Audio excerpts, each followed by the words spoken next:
On est donc au 7ème épisode de House of the Dragon, et ma théorie se confirme, un épisode sur deux est vraiment top dans cette série. Le 6ème était moyen, mais ce 7ème épisode était quasiment parfait pour moi, donc on va parler un petit peu de ça dans son ensemble. L'épisode commence donc avec l'enterrement, ou l'immersion plutôt, parce que j'ai appris qu'un enterrement en mer c'est ce qu'on appelle une immersion. Donc l'immersion de Laena, la femme de Daemon, qui est morte sans grande émotion, grande fanfare dans l'épisode précédent. L'intrigue se poursuit donc très peu de temps après la mort de Laena, on ne fait pas de bond dans le temps dans cet épisode.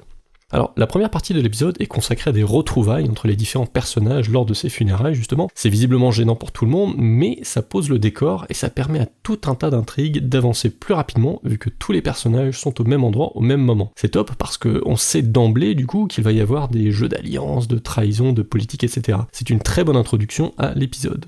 On apprend d'entrée de jeu que Otto est redevenu Hand of the King, après la mort du précédent Hand of the King, qui a été tué par Larys. On aperçoit également Larys, du coup, l'allié perfide de la reine, qui fait toujours autant flipper, alors lui il me met carrément mal à l'aise. C'est intéressant de voir ces deux personnages dans un même espace, parce qu'il s'agit de deux personnages qui ont également des ambitions cachées, et qui vont vraisemblablement se battre pour le pouvoir, chacun à leur manière. Donc, dans les épisodes précédents, j'en ai un petit peu parlé déjà, le thème de la réunification était développé, à savoir que le roi Viserys tente à nouveau de réunifier sa famille. On sent qu'il est triste que sa fille et son frère soient tous les deux partis. On dirait un peu ce grand-père de famille qui voit ses enfants se chamailler et qui aimerait désespérément que tout le monde s'entende avant sa mort, et que la paix lui manque terriblement. C'est triste à voir et c'est très bien fait. On a le droit à une scène assez poignante d'ailleurs, où il se trompe et appelle sa femme par le prénom de son ex-femme, morte dans le premier épisode. On comprend qu'en plus de se décomposer physiquement, parce qu'il a assez mauvaise allure, il est mentalement épuisé aussi. Bon, alors l'épisode est vraiment très bien, mais là je suis obligé de pousser un petit coup de gueule pour la suite, parce que pour quasiment la moitié de l'épisode, on ne voit rien. On est dans le noir complet, c'est juste infernal. Cela dit, en fait, on aurait peut-être pu s'y attendre si on avait été attentif, parce que cet épisode est réalisé par le même réalisateur qui s'est occupé de certains des épisodes les moins bien éclairés de Game of Thrones, comme par exemple l'épisode où les White Walkers et l'armée des morts attaquent Winterfell, saison 8, épisode 3. On ne voyait absolument rien pendant quasiment tout l'épisode, c'était insupportable. Bon bah là, visiblement, il récidive, il a un problème avec la lumière, lui, clairement. Pour lui, qu'on puisse voir une scène dans son ensemble, c'est juste inacceptable. J'avais beau augmenter la luminosité sur mon écran, rien à y faire, on ne voit rien. C'est d'autant plus naze que c'est clairement pas filmé de nuit, c'est filmé en plein jour, et il transforme l'image pour faire comme si c'était la nuit. Donc on se retrouve avec des scènes où on ne voit quasiment rien, avec une surcouche d'effets spéciaux, et des ombres et des lumières qui sont incohérentes parce qu'elles n'auraient pas lieu d'exister si c'était vraiment la nuit. En fait, le problème réside là, c'est que si c'était vraiment filmé de nuit, on verrait mieux. Là, comme ils transforment le jour en nuit au montage, ils sont obligés de rendre ça vraiment très sombre pour qu'on ne se rende pas compte qu'ils ont triché. Parce que si c'était un peu plus lumineux, on s'en rendrait compte et ça ferait encore plus fake. C'est pourtant tout à fait possible de filmer des séquences de nuit qui rendent bien. Il n'y a qu'à voir la bataille de Helm's Deep dans Le Seigneur des Anneaux par exemple, là c'est très bien fait. Alors d'accord, on me dira, ici c'est artistique entre guillemets, c'est un effet de style, mais là ça n'apporte pas grand chose à part rendre l'épisode moins agréable à regarder. C'est marrant parce que HBO s'était pris beaucoup de remarques négatives à ce sujet lorsqu'ils avaient fait ça la première fois avec Game of Thrones, mais visiblement personne n'a retenu la leçon et ils réitèrent. Bon. Alors en parlant de réitérer l'exploit, on a le droit à une scène de retrouvailles entre Daemon et Rhaenyra qui vont enfin passer la nuit ensemble. Ça fait presque une saison qu'on attend ça et c'est enfin arrivé. Donc bon, avec un peu de chance, elle va peut-être nous pondre un bébé blond, ce qui risquerait de régler une partie de ses soucis.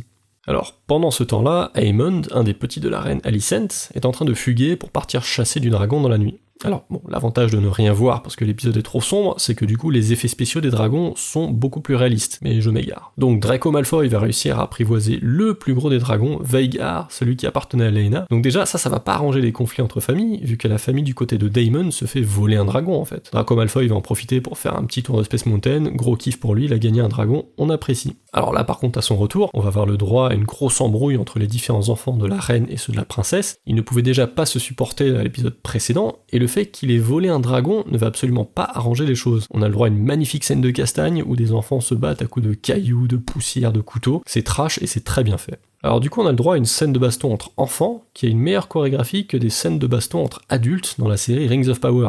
C'est quand même fou. Bon, ça j'y reviendrai quand j'aurai le courage de parler de Rings of Power. Alors la pression monte, et ça finit par éclater au moment où Aemon va perdre un œil après s'être pris un coup de couteau.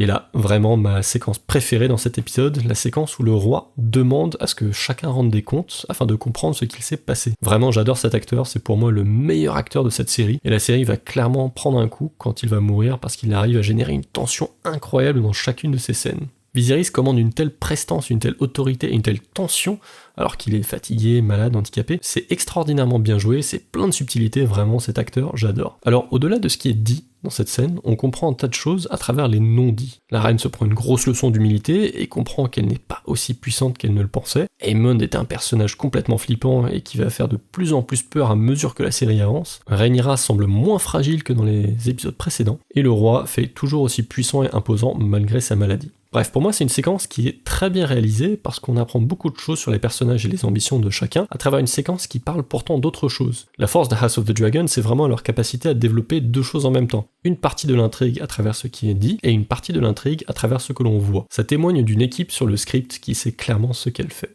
Pour moi, ce qui fait vraiment le succès de cet épisode, c'est la tension. La tension est palpable d'un bout à l'autre. J'étais cloué devant l'épisode et j'avais vraiment hâte de voir ce qui allait se passer ensuite. Ils arrivent à nous tenir en haleine d'un bout à l'autre, c'est vraiment très bien fait. Alors l'épisode s'accélère beaucoup sur la fin, Rhaenyra et Alicent partent chacun de leur côté, mais il y a une belle symétrie entre les deux, dans le sens où elles ont toutes les deux tiré des leçons de cette rencontre et de ces funérailles. Elles ont toutes les deux compris qu'il va falloir se battre pour le pouvoir et qu'elles ne vont plus pouvoir jouer ou faire semblant. Donc de son côté, Alicent, qui s'est pourtant pris une leçon d'humilité quelques scènes plus tôt, va prendre en assurance sur la fin. Larys, son perfide serviteur, va très vite comprendre que c'est désormais elle qui décide et qu'elle fera appel à lui prochainement plutôt que la situation de l'épisode précédent où elle n'avait pas de contrôle sur lui. Rhaenyra de son côté va faire de la politique et va épouser son oncle Daemon. Bon, seul bémol, il faut que son mari actuel soit mort, ce que Daemon lui dit, et là, scène glaciale, Rhaenyra qui répond « oui, je sais ».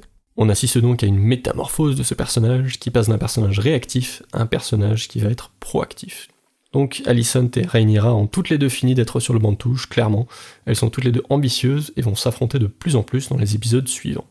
Donc pour moi voilà, c'est un épisode qui est marqué par une tension palpable du début à la fin, des personnages qui continuent d'être développés à merveille, une intrigue qui avance à bon rythme et quelques scènes trash histoire de pimenter un peu le tout. C'est du grand House of the Dragon, comme ça a pu être du grand Game of Thrones, j'ai adoré et j'ai hâte de voir ce qu'il va se passer ensuite. C'est tout pour moi, abonnez-vous, ce serait cool.